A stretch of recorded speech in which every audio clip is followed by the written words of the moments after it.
I'm with Christopher Straub, artist, fashion designer, and author illustrator. Children's book author and illustrator, right? You are on your third book now, which is amazing. I have, actually, my son has both of these things, and this is a darling story. And now you're in the process of just finishing your book, which will be available soon. Right. Very soon. So tell me about your new book, and then I want to hear about the process of how someone writes a book, because I feel like a lot of people have ideas for kid stories, but like, how do you go from here to here? Well, that's the thing. I think having gone through it and having done the research, there's not a lot of resources to tell you A, B, C, D, E. And so I can give you, here's the steps that I took and had successfully produced and sold a children's book. So yeah. So my newest one is called The Unabominable Yodi. And I wrote this inspired by I have two sons that I adopted about a year ago. And it's about a lovable Yeti that wants to do good things, unlike his abominable older brothers. Okay. And so instead of the kind of mischievous stuff, he teaches them the good ways of doing things. But there's a little twist at the end too that the reader will find. Yeah, spoiler. But we're not going to do that. Yeah. As much of a spoiler as you can give for a children's book. Yeah. Yes. Okay. So tell me about how you got started, and I mean, you're so creative. You have so many ideas, but to then just take all that and package it, what did you do? I can say it's easy, but there's a lot of steps that makes it easy. And but step one, and a lot of people say, oh, I have this idea for a children's book, write it down. Like absolutely write it down, get your story. At every stage, you're gonna edit, show it to other people. Your best friend is gonna be these sticky notes, because you're gonna make notes all over the place, right? Okay. So write the story. And so for me, is this the start? That's right, that's the whole story. Okay. So the whole story and possible title names. Got it. And so, because I don't want to just commit to one thing, and so I'll just get all of my ideas on page. But even you could see there's a lot of edits even directly on that page that changed. So once you have your story and you feel comfortable with it, the next step is imagining your characters. And you probably have it in your head how the characters look, how their world looks. And so now it's time to get those on paper, whether it's your ideas or you articulating that to an illustrator or an artist. What's so interesting about kids' books versus adult books, we use words in adult books to describe characters, but identifying a character that the children can identify with is key for a children's book. And having it be memorable, the kids can relate to those characters, and also from page to page, that character has to look the same. And so consistency is key as well. Yes. But when I was developing this guy, it took me, and I'm the illustrator for my own books, and so it took me about 3 pages to hone this guy in. So originally he kind of looked like this. He had horns and eyebrows and a nose and arms that went super low. And then it started to, at some point it turned into me in a Yeti costume. Okay, perfect. And then I like, just an inspirational whim, I drew these like little hands, and I said he's got to have those hands. And so I just sort of drew. He gets shaggier. Right, yeah, longer hair, and I just drew all these different iterations, and here's how here's how he sort of became him. And then the final was this guy, and this is just from my printer. The coloring's not right, but the overall shape and everything, and that's part of it too, is what's called a color study. If you're an artist, you might do something in 3 or 5 different colors and just stare at them and feel which one most relates to that character. Speaks to you. Yeah.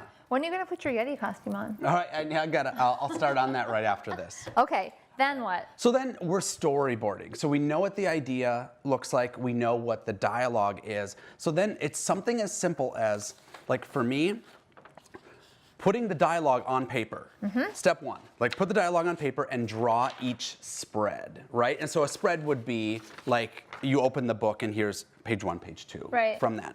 And so, and then I'll make notes and I'll make little edits as I go. There's little sticky notes, and there's other little or I'll have him wave, like I drew a little note to myself. And then how do you decide how many words or which statements are going to be on each page? Having gone through the process, I realized my first 2 books were kind of word heavy for the 3 to 5 range, and served better as story time. I wanted bedtime. And so I compared it to a lot of other, and do your research. Like look at all the other children's books that your kids read or that you want to be on the bookshelf next to. And you can really see what spatially what the book looks like. How does it feel? How many words per page? Got it. And so my first couple books might have had 6 sentences per page. This one, I want it to be very rhythmic and to take you through the book a lot quicker, because at bedtime, you got to go to bed. Yeah, But you want to read the book, you got to go to bed. And there's also, when you do have these short statements, so much conversation that then that leaves space for, because you're not spending your whole time reading the book, it can bring up topics. Exactly. So I think that's and really that, great. and that opens up that time for dialogue instead of just having it be so just filling up your time with what's in the book. So you go through and I storyboard everything. And then once you have this, then you go, or your illustrator goes, and makes the final versions of those. And so I'll give you an example of, this is the first spread, and it just says, this is Yodi. And there was empty space on this, so I made a note, maybe add a mouse. And so that's actually what I did.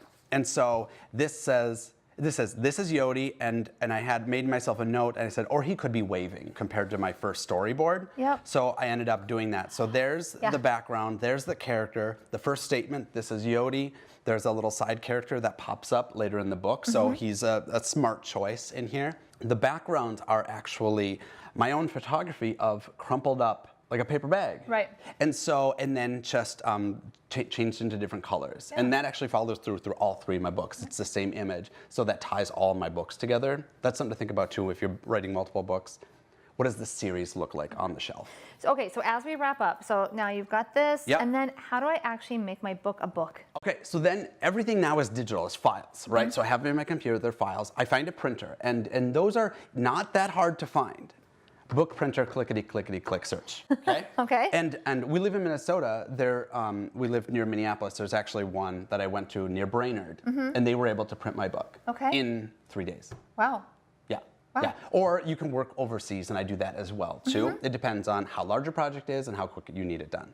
So once I get the hard book done, then I love the idea of a little cuddly character to go with. And so I work with the Plush Factory, and that's not as easy as, this feels even more easy than this guy. But then getting him made, and he's a good companion piece so the kid can cuddle I think that's a along. really great pairing to give. And also, as far as gift giving, I love when I can give a plush. Exactly. Okay, how do people find your book, Christopher? All right, just go to ChristopherStraub.com. It's as easy as that, and I'm a fashion designer as well, so there's going to be fashion stuff, and then there's a kid zone, a little kid section on there. You can get the books and stuffed animals and all the other fun stuff. This was helpful, informational, and I am very excited to own my own Yodi book and character. Thanks, Christopher. Thank you.